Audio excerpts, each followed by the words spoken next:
السلام علیکم، میرا نام ہے ذیشان عثمانی۔ آج کی ویڈیو بڑی مشکل ہے۔ میں نے ایک ویڈیو بنائی تھی باپ کے اوپر، تو اس کے بعد تواتر سے لوگوں نے کہا کہ ویڈیو بنائیے ماں کے اوپر۔ دو ٹاپکس پہ بات کرنا زندگی میں ہمیشہ سے میرے لیے ناممکن رہا ہے، ایک دعا کے اوپر اور ایک ماں کے اوپر، اور یہ دونوں ایک ہی جیسی ہوتی ہیں، زیادہ کوئی فرق بھی نہیں ہے دعا اور ماں کے اندر۔ تو بہرحال سوچا کہ ماں کے اوپر کچھ بات کر لی جائے، اتنا زیادہ اصرار ہے لوگوں کا تو تھوڑی سی بات کر لیں۔ ماں ہمارے معاشرے میں اس نوکرانی کو کہتے ہیں جسے کوئی معاوضہ نہیں دیا جاتا۔ یہ اس کشن کا نام ہے، اس پنچنگ بیگ کا نام ہے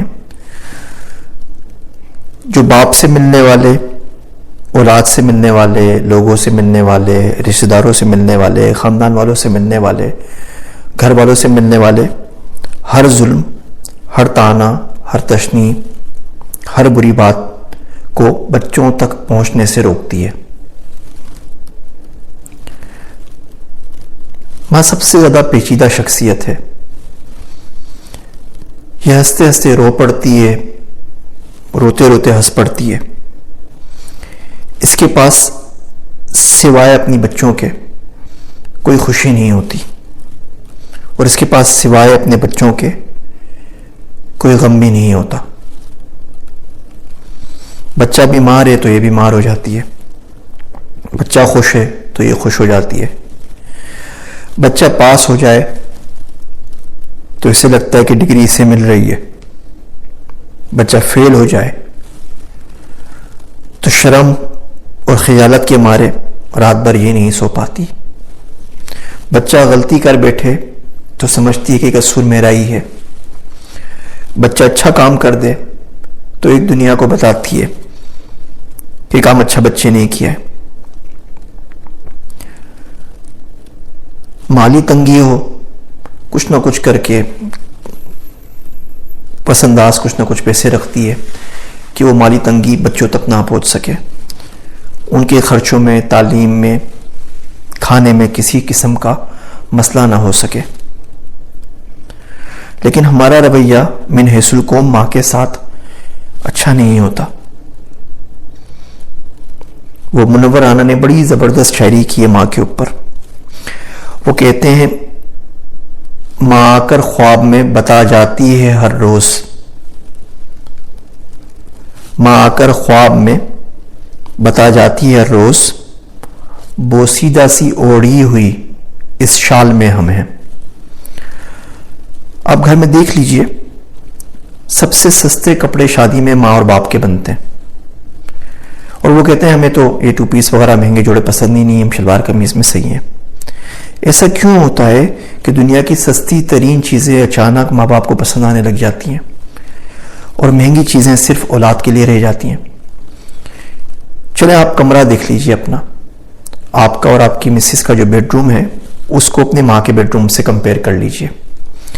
گھر میں سب سے زیادہ جو مخدوش کمرہ ہوتا ہے وہ ماں کا ہوتا ہے۔ کمرے کو چھوڑیے، باتھ روم میں چلے جائیے، جو صابن آپ کو اپنے بیڈ روم میں ملے گا ماں کے بیڈ روم میں نہیں ہوگا، شاید اٹیچ بات ہی نہ ہو اس کے پاس۔ تو جو شیمپو اور باڈی واش آپ کے پاس رکھا ہوا ہے وہاں پر بھی نہیں رکھا ہوا ہوگا، جو تکیہ، ہیٹر اور اے سی آپ کے روم میں لگا ہوا ہے وہ اس کے روم میں بھی نہیں لگا ہوا۔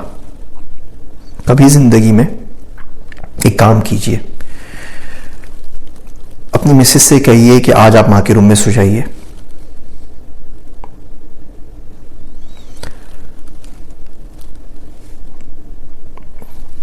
ماں کو اپنے روم میں لے کر آئیے اور بیڈ پہ اس کو سلا دیجئے، اور نیچے چادر بچھا کے آپ سو جائیے۔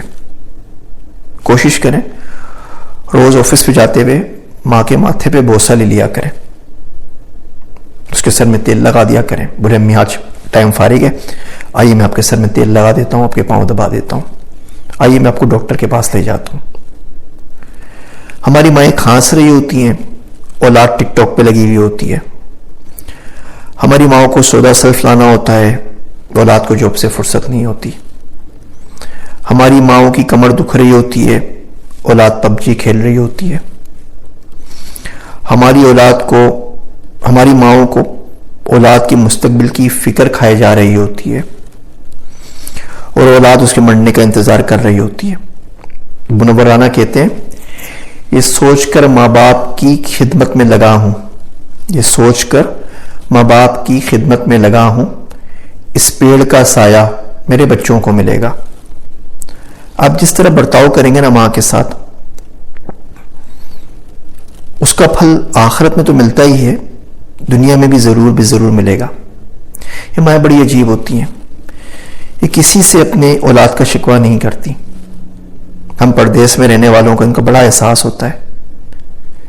وہ کیا کہتے ہیں منور رانا کہ برباد کر دیا ہے پردیس نے ہمیں، برباد کر دیا ہے پردیس نے ہمیں، ماں سب سے کہہ رہی ہے کہ بیٹا مزے میں ہے. کوشش کریں ماؤں کے پاس جا کے بیٹھ جائیے، ان کے پاس رونا نہیں ہوتا. اپنے دکھڑے اپنی تکلیفیں ماں کو نہ سنایا کریں، وہ بیگم کو سنایا کریں تاکہ اس کو احساس رہے کہ آپ کس مشکل سے رزق کماتے ہیں اور دنیا کتنی ظالم جگہ ہے. ماں سے نہ بتایا کریں.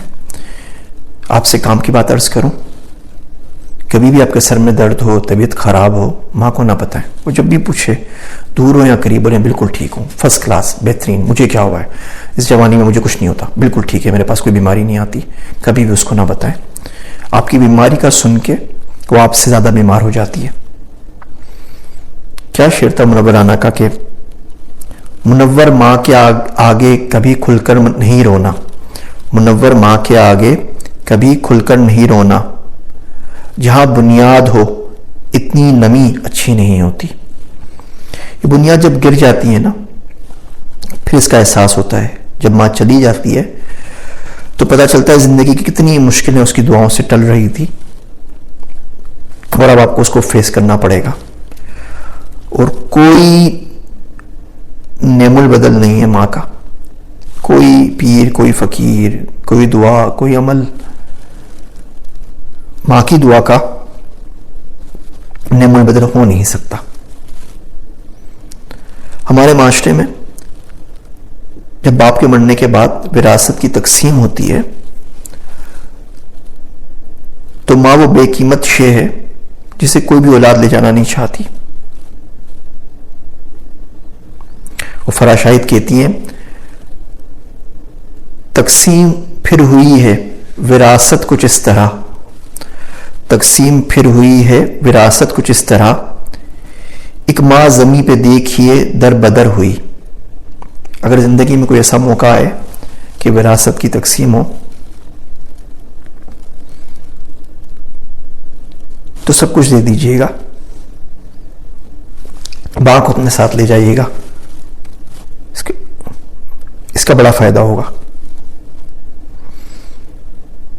کیا شعر تھا انجم سلیمی کا، بچے فریب کھا کے چٹائی پہ سو گئے، بچے فریب کھا کے چٹائی پہ سو گئے، ایک ماں ابالتی رہی پتھر تمام رات. جو مائیں ہوتی ہیں وہ سانجھی ہوتی ہیں، جیسی آپ کی مائیں ویسے سامنے والے کی مائیں. کوئی لڑائی ہو جائے، کوئی جھگڑا ہو جائے کسی سے، کوئی اختلاف ہو جائے، ماں سامنے آئے تو چپ ہو جایا کریں، ہار مان لیا کریں، ہاتھ جوڑ دیا کریں، نقصان برداشت کر لیں. ماں کے سامنے اونچی آواز میں نہیں بولتے. میں پریسٹن یونیورسٹی میں کام کرتا تھا. ایک دفعہ جنا ہاسپٹل گیا کسی کام سے تو ایک واقعہ ہوا وہ آج تک ذہن پہ نقش ہے. بیٹا آیا ہوا تھا، اس کے ہاتھ سے خون رس رہا تھا اور ماں کا پورا گال پھٹا ہوا تھا اور آنکھ سوجی ہوئی تھی اور اس سے بھی خون نکل رہا تھا. اور ماں بھاگ کے ڈاکٹر کے پاس جا رہی تھی کہ میرے بیٹے کو دیکھو، میرے بیٹے کو دیکھو. آخر بیٹا جوان تھا، اس کے صحیح خون نکل رہا تھا، شیشہ ویشہ کوئی لگا تھا، اتنا زیادہ نہیں تھا. خیر ان کو پٹی شٹی ہوئی، بعد میں ان سے پوچھا ماں کیا ہوا تھا، تو پتا چلا کہ بیٹے نے ماں کو مارا تھا اور اس کو جو خون نکل رہا تھا، اس کی جو آنکھ پھٹی ہوئی تھی اور اس کے جو سوجن تھی اور نیل پڑے ہوئے تھے وہ اسی بیٹے کی کارستانی تھے. مارتے مارتے غصے میں اس نے کہیں شیشے پہ ہاتھ مار لیا تو شیشہ اس کے ہاتھ میں چھپ گیا. ان تمام چیزوں کے باوجود وہ ماں اپنے بیٹے کو خود ہی بچا رہی تھی اور خود ہی اس کی پٹی کر رہی تھی، اور اس کو اپنے زخموں کا کوئی پریشانی کچھ نہیں تھا.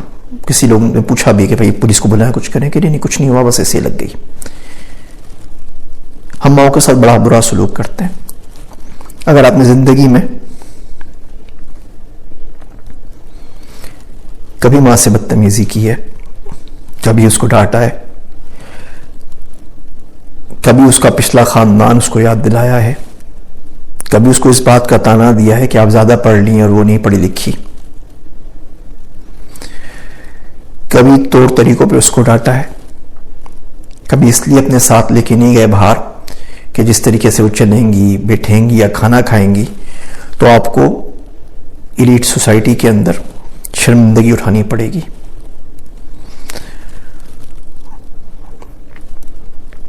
وہ کم خواب میں ٹاٹ کا پیوند لگیں گی، یا ان کے بولنے کے اسٹائل سے آپ کو خفگی ہوگی، یا انہیں 5 اسٹار ہوٹل میں کھانا نہیں آئے گا، یا کسی بھی وجہ سے. جب آپ ماں کو پیچھے چھوڑ کے جاتے ہیں نا، تو یاد رکھیے روح کا ایک ٹکڑا چھوڑ جاتے ہیں. انسانیت میں سے کچھ نہ کچھ کم ضرور ہو جاتا ہے.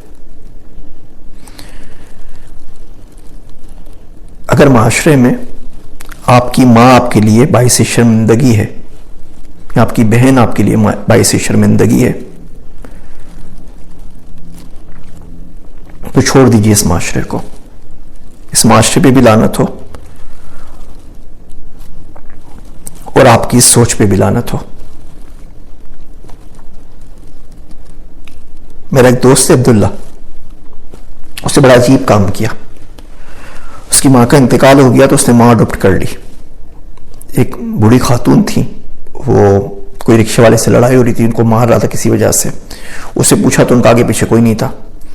بیٹے کو قتل کر دیا گیا تھا، باپ اس غم میں مر گیا تھا، بیٹیوں کی شادی کرا دی، کوئی بھی باقی نہیں بچا تھا. تو ان کو اڈاپٹ کر کے اپنے پاس لے آیا، 2-3 سال اپنے گھر پہ رکھا، ان کا خیال رکھا. خیر پھر ان کا انتقال ہو گیا. ہمارے معاشرے میں بہت ساری مائیں ایسی ہیں. آپ ایدھی سینٹر چلے جائیے، آپ کسی اور سینٹر میں چلے جائیے، گھر پہ نہیں لا سکتے تو وہاں جا کے ان کی خدمت کر دیں. کچھ نہ کریں، بیٹھ کے بس بات کر لیں ان سے. بولے ماں جی بتاؤ کیا ہوا ہے، ان کے دکھڑے سن لیں. اگر آپ اپنا کندھا ماں کو دیتے ہیں اس کے دکھ سننے کے لیے، تو یہ دنیا میں بھی آپ کی کام آئے گا اور آخرت میں بھی کام آئے گا. اور اگر آپ ایسے بچے ہو گئے جو ماں کو خود گھر سے نکال کے کسی اور رشتہ دار کے پاس سونپنا چاہتے ہیں یا ایدیوں بیچنا چاہتے ہیں، تو زندگی اس کا بدلہ خود لے لے گی. بس انتظار کیجئے کہ کب وہ چکی چلتی ہے اور آپ باریک پسے جاتے ہیں. اگر آپ کی ماں موجود نہیں ہے تو اس کو رسالے ثواب کیا کریں. روز کم سے کم کوئی قرآن شریف کی آیت کچھ پڑھ لیں، کوئی نماز، کوئی نفل، کوئی صدقہ اس کے نام سے ضرور کر لیں. آپ دیکھیے ماں کو کیا چیزیں عزیز تھیں. ان کی اگر کوئی سہیلی تھی ان کا خیال رکھیے. ان کو اگر کسی بچے سے زیادہ محبت تھی، ان کمزور بچوں سے ماں کو زیادہ محبت ہوتی ہے، اس کا خیال رکھیں. اس کو اپنی کسی بیٹی سے، داماد سے محبت تھی تو اس کا خیال رکھیں. ان کو محبت کسی محلے والی پڑوسن سہیلی سے تھی تو ان کا خیال رکھیں. ان کو جو چیزیں پسند تھیں اس کو اپنی زندگی میں استعمال میں لے کر آئیے. میرا دوست عبداللہ، اس کی امی جی کو لال کلر بڑا پسند تھا. عموماً لال رنگ کا بہت زیادہ استعمال کرتا ہے، وہ اس پہ بالکل بھی اچھا نہیں لگتا.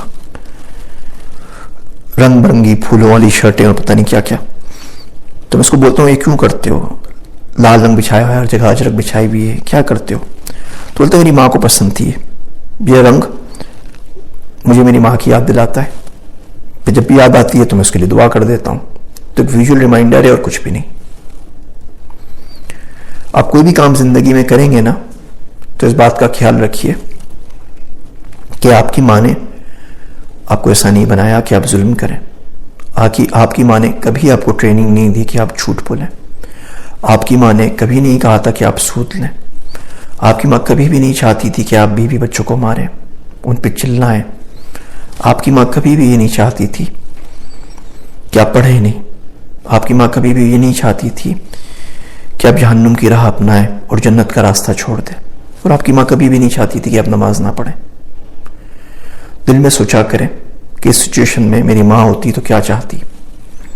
جو بھی آپ کو جواب ملے گا پوری امید انشاءاللہ وہ ٹھیک ہی ہوگا. آپ کی فرمائش پہ ویڈیو بنا دی، لیکن میرے لیے مسئلہ ہے. کوشش کیا کریں تھی مشکل فرمائشیں نہ کیا کریں. میری والدہ کو اپنی دعاؤں میں یاد رکھیے گا. میں ہوں آپ سب کا ذیشان عثمانی.